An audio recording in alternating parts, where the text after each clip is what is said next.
Hello friends, I am Rohit Bag. Welcome to our channel Chalk Talk. Our today's topic of discussion will be circular arc generation using DDA algorithm. It totally relates with the curve generation. We have to study the DDA algorithm, and with the help of DDA algorithm how we can generate a circular arc. Right? So when we talk about this particular diagram, you can see there are some values. Say for example x0, y0, which can be termed as a center of curvature. This capital R is nothing but the radius value, and the angle theta at mar, we have to consider the respective arc to be generated from this point to this respective angle theta, and the starting point of the curve, for example this, will be termed as x comma y. So considering this much input coming from the user, we have to generate a particular arc. Before starting with the actual algorithmic steps, we need to first understand the mathematics behind that steps. So considering the equation of the arc generation, we have modified some values with respect to the calculations of x and y. So x is r cos theta plus x0, where my x0 is the center of curvature and x is the starting point, and y is equals to r sin theta plus y0. Differentiating these two equations, we will get dx and dy. So my dx is minus r sin theta d theta and dy is r cos theta d theta. Substituting the values of dx and dy with respect to the current position of x and y, you will get r cos theta is equals to x minus x0 and r sin theta is equals to y minus y0. It is just as substituting the values of left hand side to the right hand side. Again, substitution will leads me to the new values of x2 and y2. So x2 and y2 are my new values which are generated or calculated with the help of my previous values, that is x1 and y1, addition of incremental factor, that is dx and dy. Now we need to understand, with the help of these two equations, the additional factor of dx and dy is nothing but the function of d theta.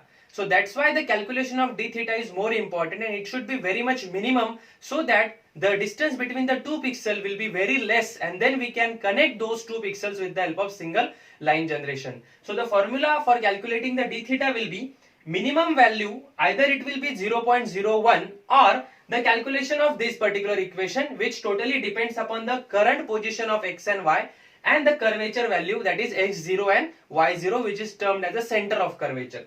So either 0.01 or 1 upon 3.2 multiplied by absolute of x minus x0 plus absolute of y minus y0. So one of these two values, which one will be minimum, that is termed as a value of d theta, and we will be utilizing this value in the algorithm. I hope you have understood the mathematics. Now we will be moving towards the algorithmic step. In the first step, you have to read the center of curvature, that is x0 and y0, from the user. In the second step, you will be reading the angle, that is theta. In the third step, you will be accepting the value of starting point of the arc, that is x and y. For example, this is my starting point of the arc. So these three inputs, and utilizing these three inputs in a proper manner will give me the correct arc generation. Utilizing the theta angle, we will be calculate the value of d theta with the help of same formula that what we have discussed here.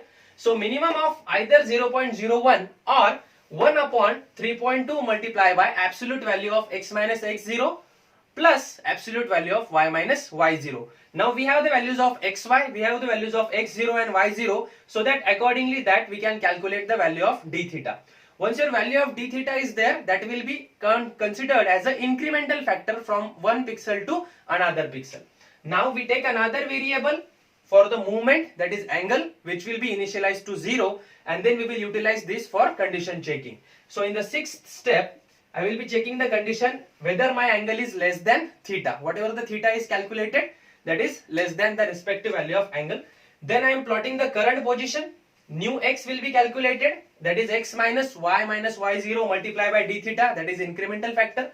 Similarly, my new y will be calculated, and this process repeats after incrementing the value of angle till it satisfies the condition of angle less than theta. You might be considering that the value of d theta is very much minimum, so that distance between two pixels is very less, and now we can connect them with the help of line drawing, and this way multiple times the value will be calculated, and depending upon that incremental factor we will be moving from current position of xy to the new position of xy, and then stop. So this will start from this point and moving towards in this direction till the angle theta satisfies the condition. You will get a particular arc generation. So totally it depends upon the center of curvature, starting point of the arc and the angle theta. I hope you have understood the concept of circular arc generation using DDA algorithm. If you have any doubts, just put it in the comment section. Keep learning and don't forget to subscribe the channel. Thank you.